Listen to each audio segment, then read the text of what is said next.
Adventurers, fun seekers, people travelling to work, out and about on steep and narrow roads set in spectacular scenery.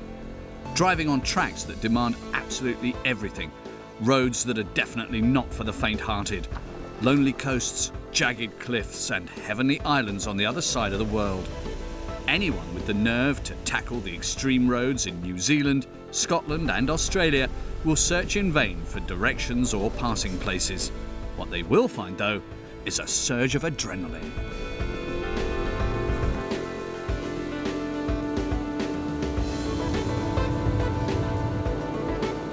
The world's only sand highway, a spectacular, close-to-nature experience in Australia.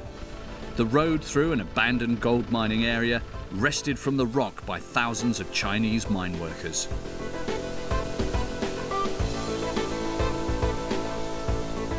This is a single-track road. There was no room for two lanes. But it's not really single-track. Some come in search of adventure, wealth and fortune. For others, the main thing is to have fun, driving on extreme roads.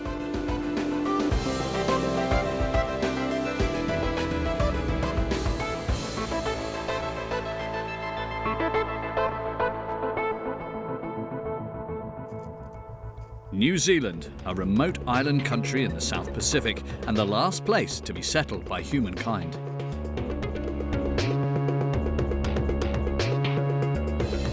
With its stunning nature and roads that offer a special sense of adventure, New Zealand has always held a mystical attraction for Europeans.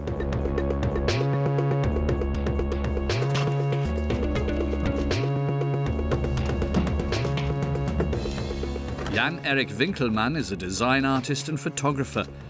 On his travels overseas, he always has a piano with him. He's prepared to put up with a great deal in order to play the piano in some of the most remote places on Earth. This time, he's come to a deserted canyon north of Queenstown on New Zealand's South Island. Skipper's Canyon is a fascinating gorge. You can already see from Arthur's Point when you're heading for Queenstown. Skipper's Canyon has a certain appeal because traveling by car with a piano on a road like this is quite risky. A look out of the window shows just why it's risky. A yawning chasm on the right and steep cliffs on the left. But Jan-Erik accepts the risks in his search for relaxation and inspiration. And as a photographer, he's always on the lookout for good motifs. At one time, gold prospectors were part of the scene here. The precious metal was first found in the Shotover River in 1863. Thousands came hoping to get rich quick. The names of rock formations here, like Devil's Elbow and Hell's Gate, indicate the kind of thoughts that went through the heads of prospectors back then. Today, it's mainly those in search of adventure who head for Skipper's Canyon. For 25 years now, 56-year-old Dennis Collum has been driving tourists along this road in anything that has wheels and an engine.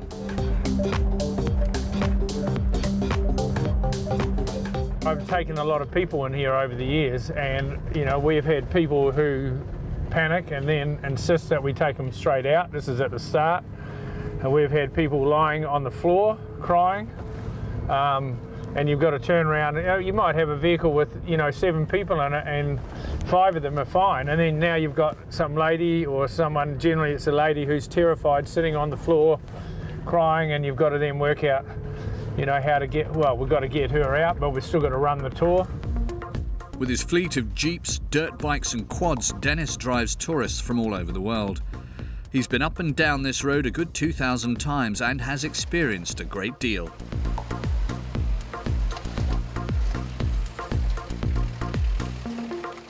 In 1990, I was bringing a dirt bike tour up here, and I thought I'd bring these 4 Japanese guys up, all about 60, on their motorbikes. And normally I park up against this rock face here, but they were reasonably nervous, so I parked further back so they could get off their bikes easy.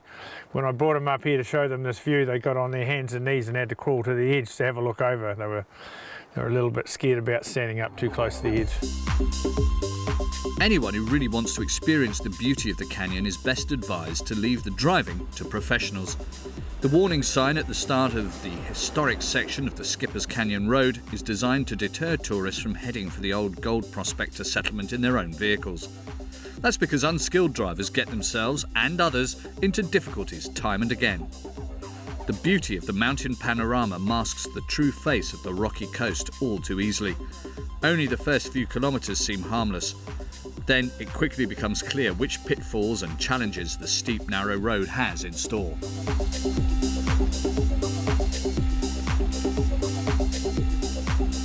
Since the road is not paved, it suffers from the forces of nature like rain, snow and landslides. Motorists are warned of this, but nothing more. It's a case of knowing where the risky areas are and keeping an eye out for them, because the road is rarely repaired.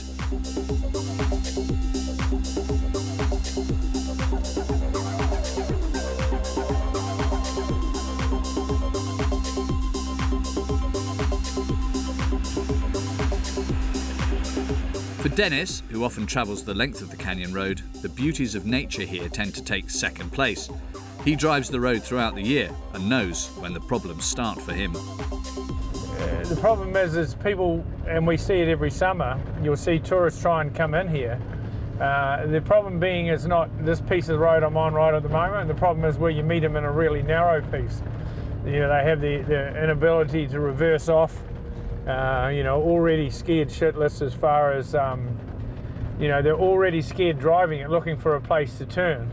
You know, we can't close it off to the public because it is an open road, but the reality is people without off-road experience, without driving on really narrow, steep roads should not come in for their own safety.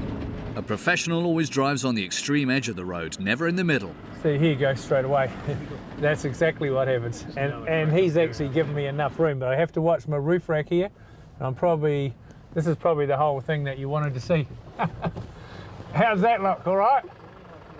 We're coming in to see Benji as well. All right, so I'll just sneak past you. Cheers, mate. So that's the difference right there. And also this rock is overhanging up here on the left. So if you get too close, you take out the top of your vehicle or knock the roof rack off. Have a look over here again.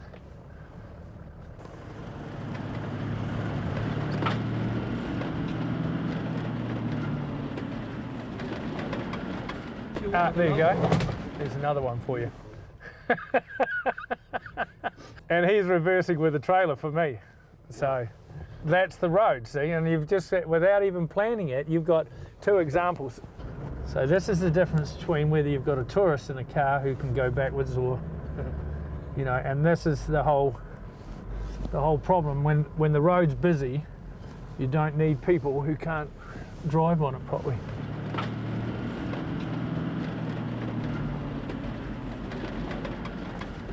Cheers, mate. Thanks for that. I didn't think you needed to reverse out for me. That's all right. Good on you. Catch you. See ya. Dennis drives adventurers, nature lovers and danger seekers from all over the world through this enthralling landscape. When two Irishmen discovered gold in the river through the canyon in November 1862, it sparked off a gold rush. The precious metal lured thousands of mine workers, traders and soldiers of fortune to the area. They called on the government to construct a road so that horse-drawn wagons could transport equipment and material across the Shotover River. Back then, small walls were built with natural stones so the horses couldn't see the steep drop. Before then, many horses had panicked and plunged into the chasm, taking their wagons and drivers with them.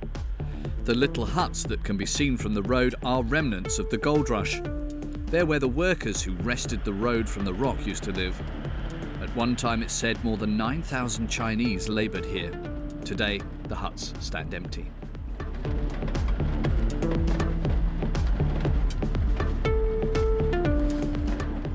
Most of these huts in the outback, you can use them and just shut the door, you know, so that way if people are in trouble in the mountains, they can use the hut, so they're never locked. If you're in danger, you can go in there and light a fire and spend the night and get rescued.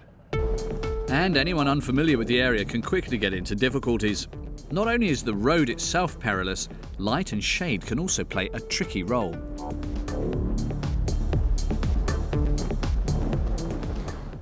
Especially in winter when the sun is quite low in the sky and you're driving into it, you might only see an oncoming vehicle very late. You can't turn around, so you've just got to handle the situation. Jan Erik feels drawn to this now deserted region time and again. He's aware of the risks and knows how you need to drive here. This is a difficult stretch. Approach it too fast and you'll end up in a ditch. After a heavy downpour, the road is soft and muddy. Professionals advise driving on the crest of the slushy ruts, because once you've slipped into the groove, it's hard to get out. The vehicle bottoms out and can no longer be steered. When I drive over these muddy areas and start to slide, I really notice it. Certainly, if I've got a piano in the car. I have to take great care in negotiating sections like this.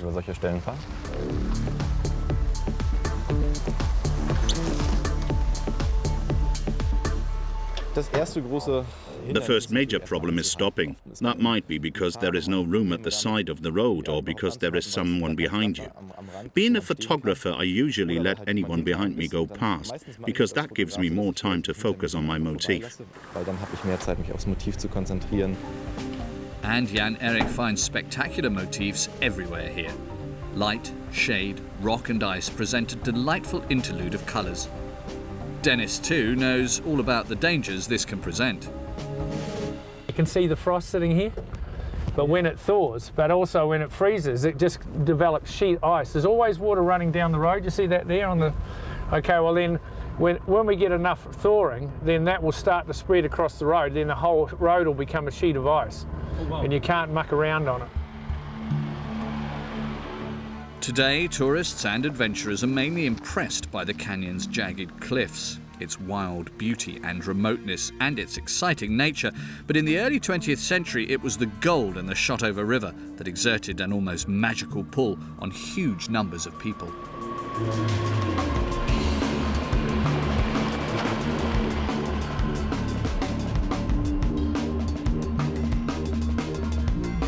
This river that we're going to follow, the Shotover River, there's been more gold taken out of the Shotover River per mile than any other river in the world.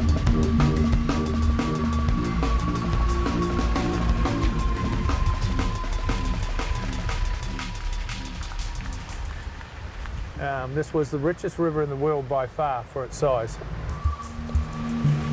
Today, there is hardly any precious metal to be found in the river. Only rarely do dauntless prospectors stray to the Shotover. Most of those who come here do so in search of adventure on the road. Dennis tells us that when it rains, the porous rock in the canyon becomes saturated. Together with sand and scree, after hefty downpours in winter, rockfalls and landslides sweep down, carrying anything on the road with them. That is why you're not allowed to stop here. A trip with Dennis on the Skipper's Canyon Road is always full of excitement. It's a helter-skelter ride, so different from the regulated stop-and-go of city traffic.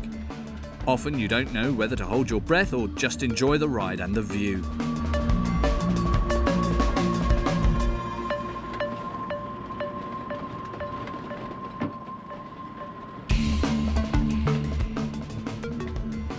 While down below, tourists are enjoying a jet boat ride on the Shotover, Dennis crosses the river on the Skipper's Bridge.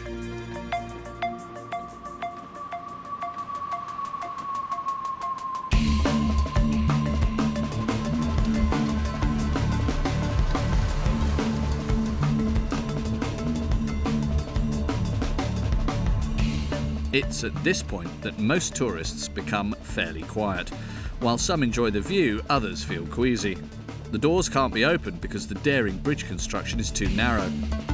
Often the planks are covered in a sheet of ice.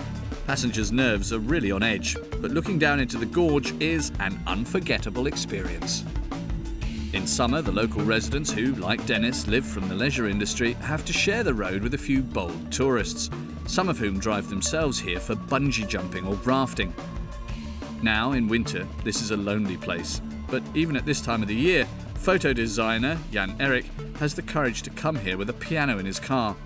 He's on his own, but he hasn't come unprepared. In winter especially, you can hit some icy patches and some dodgy places where the road surface has suffered. But if you've got a vehicle with four-wheel drive, you can feel confident that you're going to get through safely. The Skipper's Canyon Road is demanding, even extreme. Anyone planning to drive it on their own should perhaps give it a second thought. It's a bit of a fun road, really. It's what makes the adventure. It's not for everyone, but if you're brave enough, you know, it's good fun if you like off-roading. The Skipper's Canyon Road ends on a farmer's land. He's a nice guy, Dennis says. I sometimes call in to see him, but when he's got tourists on board, Dennis turns straight round here because hardly anyone wants to drive back through this deserted gold diggers region at night on one of the most extreme roads in the world.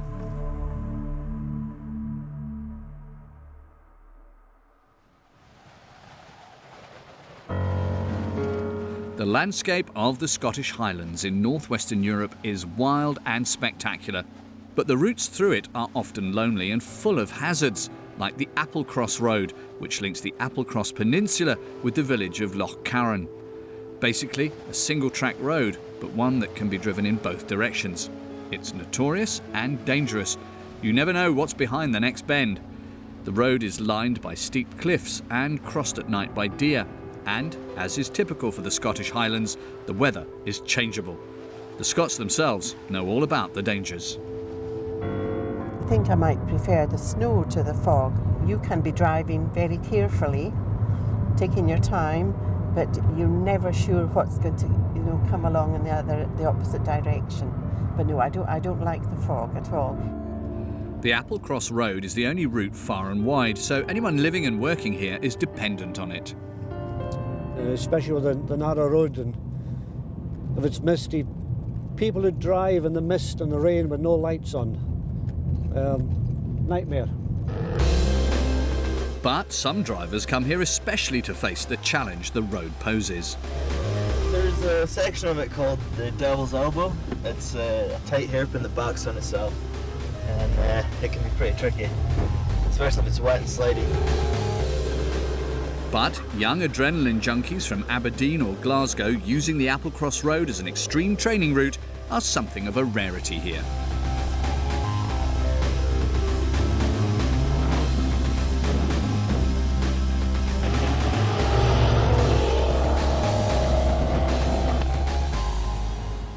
Any Highland Scot will tell you that you can experience 4 seasons in one morning here. Snow, rain, fog and sun, and sometimes too much of each. You drive maybe up about 4 miles, and then conditions can change dramatically. Driving is part of Kirsten's job, so she has to be well prepared.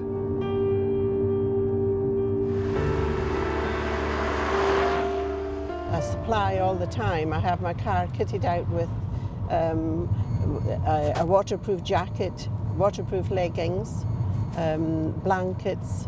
Also for the snow, I have a small folding snow shovel, and also remember drinks, maybe some sweets, something, some Mars bar maybe, that sort of thing, and a good torch, and also I think I have also got a head torch.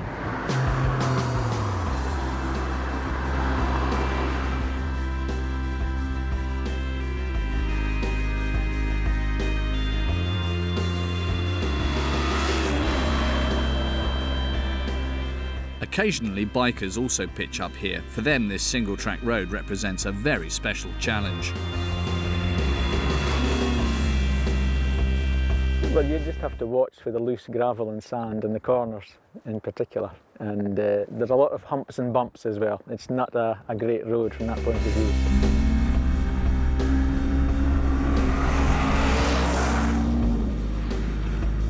At 100% concentration, you have to look what you're doing, and you have to look ahead as well to watch for cars coming in the distance and things like that. So, that's the way to do it. Just keep your eye on the road.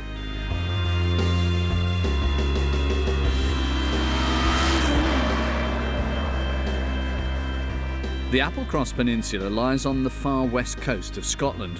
Because of its isolated location, until the early 20th century it could only be reached by boat.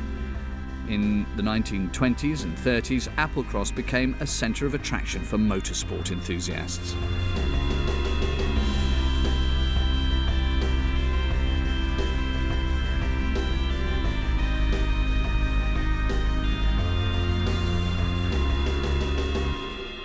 Early motorcycles and racing cars.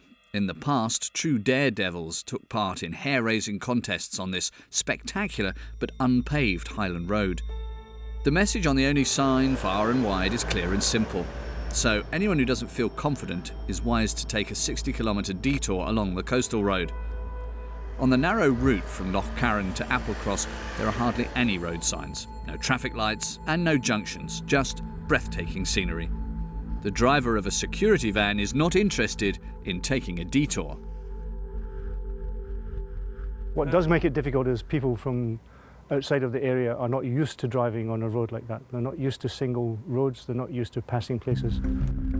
Anyone who has to use the narrow road frequently experiences a great deal and has lots of tales to tell. We drive this road to here every week, and possibly the worst thing I remember is at a part of the road which was on a bad hill with no room either side and a cliff face. And car coming opposite didn't know what to do, was stopped, and I couldn't get past him, he couldn't get past me. And I stalled the vehicle in trying to get past him easily. So I had about 5 feet of manoeuvre and had to bump start it in reverse without being able to see properly what I was doing. On the flat part of the road, the security van can be seen from a long way off, but Terry isn't worried about being attacked. In an area like this, if someone attacks you, where are they going to go? You cannot run away with the money. No. Maybe if they have a helicopter.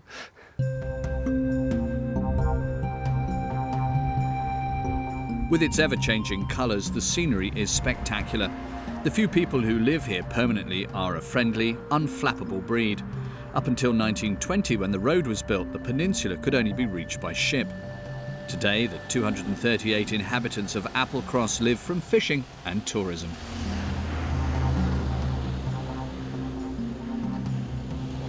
Visitors are drawn here by the good whisky, the breathtaking landscape, and of course, by the Applecross Road.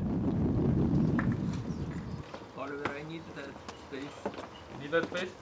These young men from Switzerland and the Netherlands have been to the Highlands many times, so they're familiar with Scotland's roads. They love the beauty and, to a degree, the risks of the Applecross Road.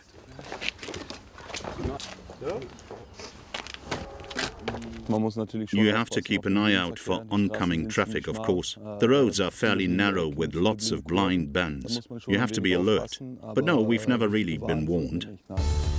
Cool, clear air, a blue sky and sunshine, a day just made for a drive. Even so, the person at the wheel needs strong nerves. As you start to drive up, you see the signs telling you that the road is not for beginners and is closed in winter. Sliding down the mountain would be just too dangerous. It's not something you want to risk.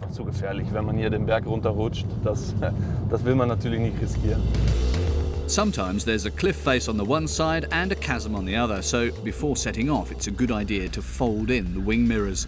Then the beauty of the road and the scenery can both be enjoyed at the same time.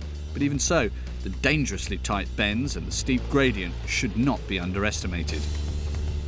With a gradient of 20 or 25%, you really need good brakes.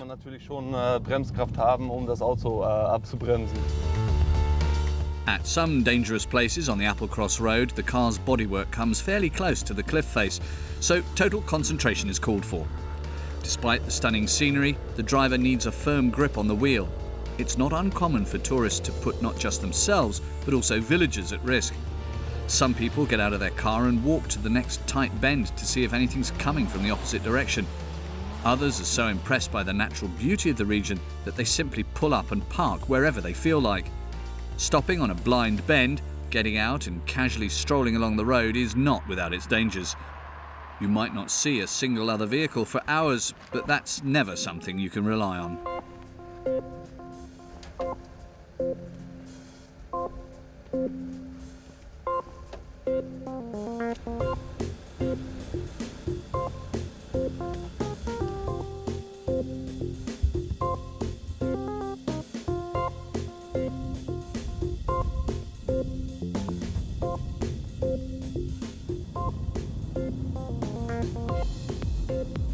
Angus Mackenzie also lives in Loch Carron.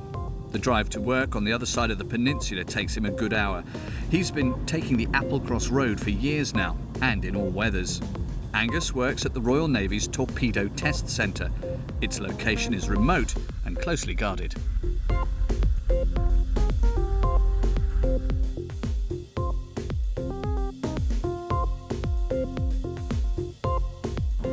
But I think for me and for most drivers the worst is a mist, thick fog, heavy rain, mist. You can't see 5, 6 metres, 10 metres, sometimes no metres. The weather on the Applecross Road can change very quickly. Then mist turns the delightful scenery into an almost ghostly, lonely landscape.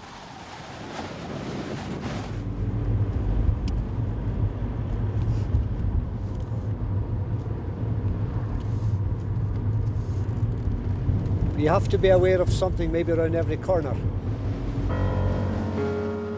But it's not only the weather that can make the road unpredictable. Animals, very, very dangerous. There have been many accidents over the years. They just wreck your car. But that's the challenge of living in a wilderness place on the west coast. More than 7,000 accidents involving game have occurred on Scotland's roads, resulting in damage totalling €6.3 million. I've had a couple of accidents with deer. Once when I was driving, I had 2 call-outs, two sort of consecutive nights. One at 2 in the morning and one at 3 in the morning. And the number of deer that were on the road at that time, really. A royal stag weighing 100 kilograms or more, herds of deer in search of lush feeding grounds can suddenly cross the road, a nightmare for any motorist.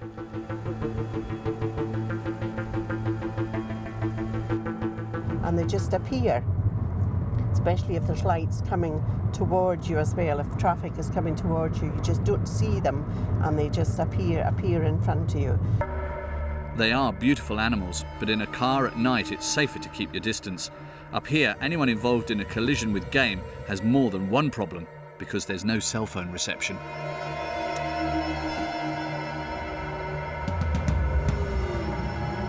They can land on your bonnet, really, and go through, antlers can go through the windscreen and really be quite very dangerous.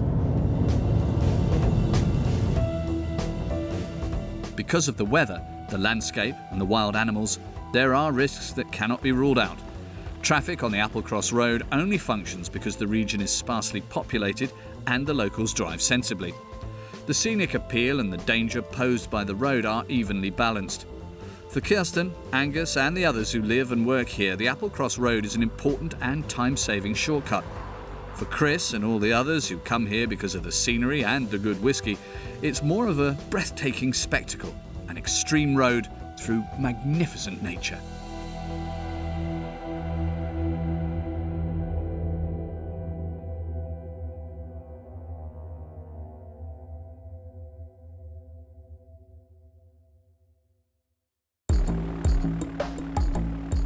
Fraser Island lies off the east coast of Australia. Running as straight as a die here is the world's only sand highway. It provides a unique driving experience for more than 100 kilometres. The route is always taxing and sometimes goes straight through surf. There's an 80 kilometres an hour speed limit, but it's only from the air that this natural track seems smooth and harmless. This 120 kilometre long stretch on an island washed by the Pacific Ocean offers adventure for anyone seeking an open road with no tailbacks or traffic lights.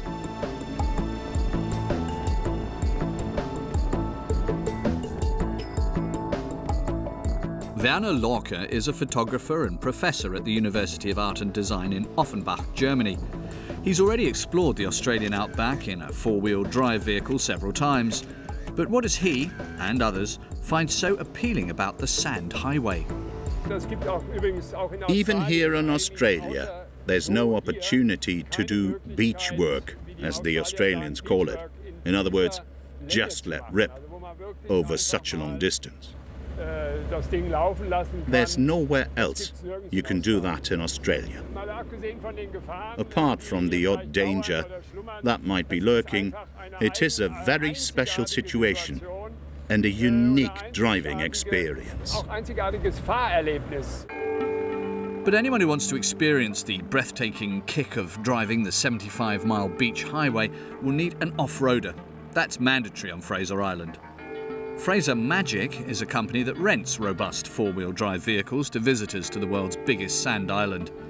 Proprietor Matthias Scheller came to Queensland from Switzerland 10 years ago and specialised in renting out 4x4s that were old but still technically sound.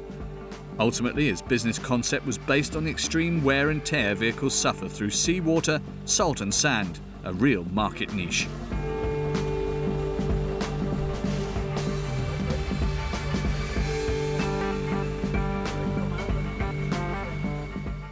Ordinary rental firms usually have brand new cars, so naturally they don't want them to be driven on Fraser Island. We have older models that are very strong. We prepare them for the island with higher suspensions, wider tyres and so on. There are no carpets in them, just an engine and transmission. Everything's mechanical. In the long run, that's much better on Fraser Island. Matt, as the Swiss is known to everyone here, runs a fleet of 20 Land Rovers and Range Rovers. He services and repairs them in his own workshop. The demand for used models of this kind has long been high. Most owners keep hold of their robust off-roaders even if they rarely drive them, but Matt knows exactly where to look.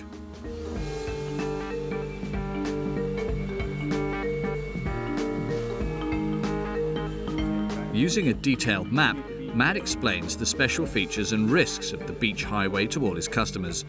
Drivers with a thirst for adventure also have to watch a 45-minute video which clearly stresses all the different dangers.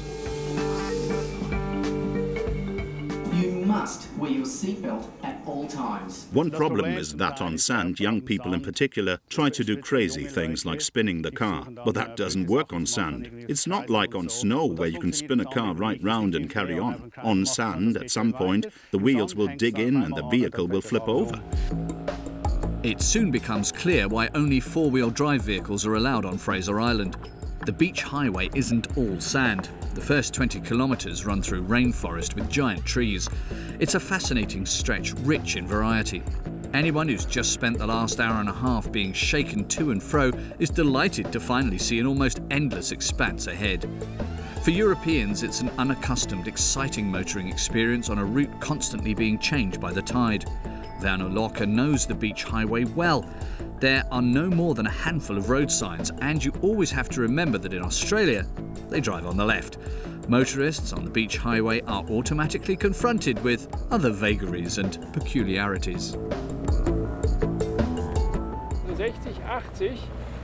Even 80 kilometers an hour can be dangerous if you suddenly drive into soft, wind-blown sand covering what is a corrugated surface. Basically, you have to feel your way, almost like someone steering a boat. You have to notice how the car is reacting and, if necessary, countersteer.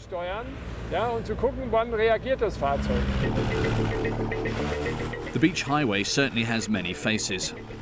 Local rental firms recommend reducing the tyre pressure a little.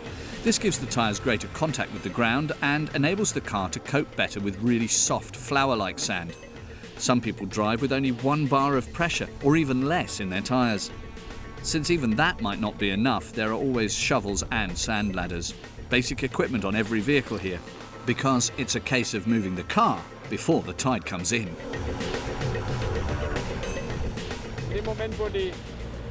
The moment you turn the wheels too much, you actually start to push the sand in front of you.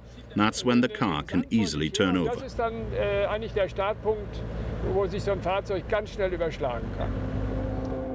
In just a few minutes, what started out as a harmless drive on the beach can turn into something totally different. The tide can alter the surface in next to no time. It takes only a few minutes for a 4x4 to sink into the sand and water and become scrap. A vast expanse seemingly limited solely by sand and the sea. Basically, this is a long, straight strip of wet sand.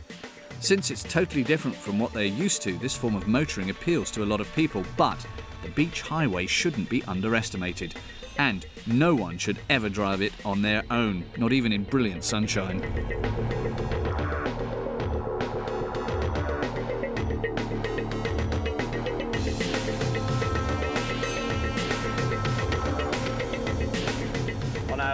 lot of tourists can get themselves into trouble, you know, if they get up a bit too much speed, and, you know, especially if they're a bit top heavy.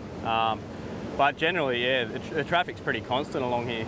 We pull up with the children and stuff, and it's not like you can sit back and relax all the time. You sort of got to watch, just like a normal highway. But yeah, it's a great beach to drive on, like the best I've been on in Australia. Young people in particular love the casual way you can drive on the beach highway. You quickly learn whether or not you can control a heavy off-roader on sand. We didn't stuck, but sometimes, you know, the clutch is jump too fast, and then the car is just stuck in the middle of nowhere, and you need to get your all together and you know, to relax, deep breath, and just turn it on and get into it. Yeah, keep going. The youngsters are thrilled by the blend of freedom and the unique feeling of driving on sand. 4x4 adventures on the beach. It's a different kind of driving experience. Back home, we nearly always take the motorway or main roads. That's actually become boring, but this is a real experience to take home with us. Not so long ago, there were no speed restrictions on the beach highway on Fraser Island, with fatal consequences.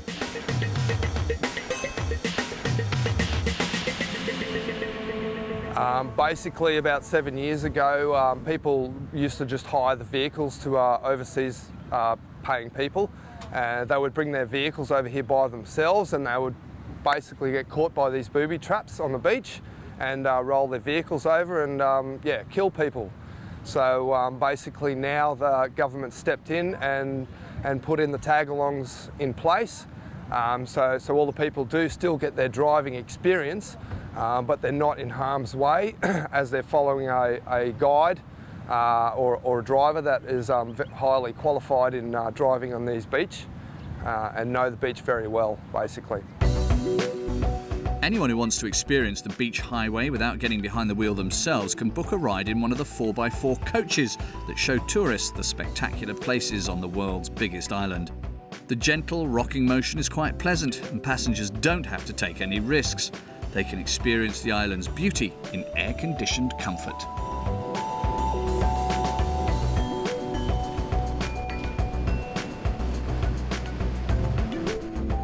Today, Brock Harris is on a training trip. He explains to the driver what the passengers want, an adventure experience, but under controlled conditions. Every day it's a little bit of a different challenge. You might have had a creek crossing one day that's beautiful and smooth. Next day it's a big drop off, so you've always been aware. But being up higher in the truck, it does make it a bit easier. But sometimes, some days you're like, wow, the whole beach sometimes on a high tide with a cyclone and the full moon brings it up a lot quicker. You might be driving, you know, for 20 kilometres in water the whole way, remembering from the day before where the nice water crossings were, sort of thing. Anyone unfamiliar with the beach will run the risk of driving in front of the rocks that lurk beneath the waves when the tide is in. For tourists, the route back from the waterline is fairly strenuous, but it is the safer option.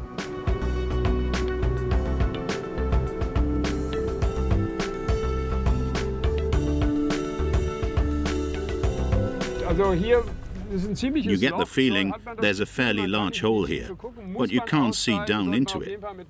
You've got to get out and poke a stick into it to make sure that there are no nasty surprises lurking. The 70-mile beach highway at 6 in the morning. This isn't an elk test, nor is Paul driving his 4x4 Mitsubishi after having had a drink or two. He's weaving to and fro to check the surface. It's a ground inspection he does every morning. If he's happy with the surface, he hammers in metal struts and sets up his markers. The runway for his company's aircraft is now ready, in the middle of the highway. In the early morning, takeoffs and landings are no problem, but after sunrise, motorists and pilots use the track together.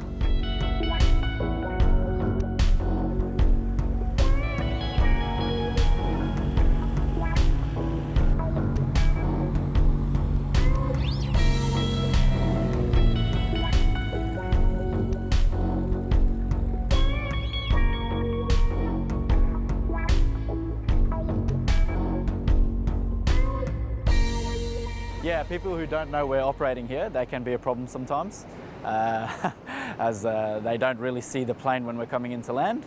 So there's a hazard there and we need to go around occasionally. Usually doesn't happen. Yeah, I've seen some funny reactions, yeah, cars swerving off and people, oh, you know, not everyone, but yeah, a couple do hit a wave, yeah. Cars on the highway are stopped when a plane is about to take off or land. Tourists often book a 20-minute flight over the island at a cost of 60 euros. Seeing it from above is a change from the usual perspective. The pilots know the view, but they still have to reassess the dangers every day. Firstly, the beach always changes. So a lot of the times it's different in the morning than it was the previous afternoon.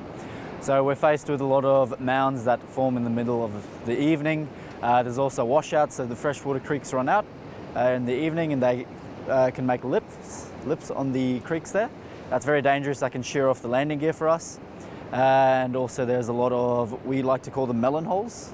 So it's potholes really, but they're in very close proximity to each other. And that can be very dangerous as well, especially for the tires. But the cars also, yeah, you don't want to hit that with a car. The beach highway has to be shared by all who use it.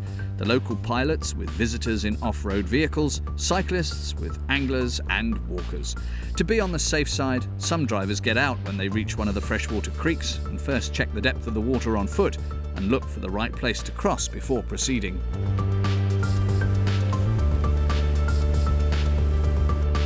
Others prefer to take the direct route and stay at the wheel because anyone leaving their car here should be very careful and be on the lookout for dingoes. Australia's wild dogs live on and alongside the highway. They're an attraction but at the same time a threat. In 2001, dingoes on Fraser Island killed a 9-year-old boy and injured another youth. Since then, signs warn visitors never to feed the animals and certainly not to try stroking them. Nor should they run away, because that arouses the hunting instinct of the 160 or so dingoes that live on Fraser Island. The wild dogs can be seen easily and safely from inside a vehicle.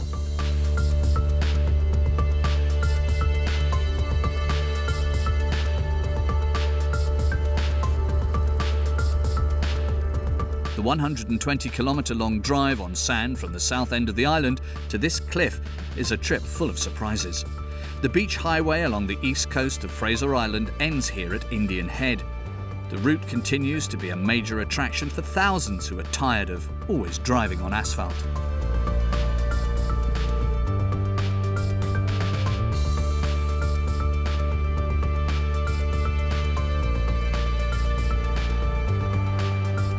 The 75-mile-long beach highway might not be the most dangerous road in the world, but it certainly is one of the wackiest.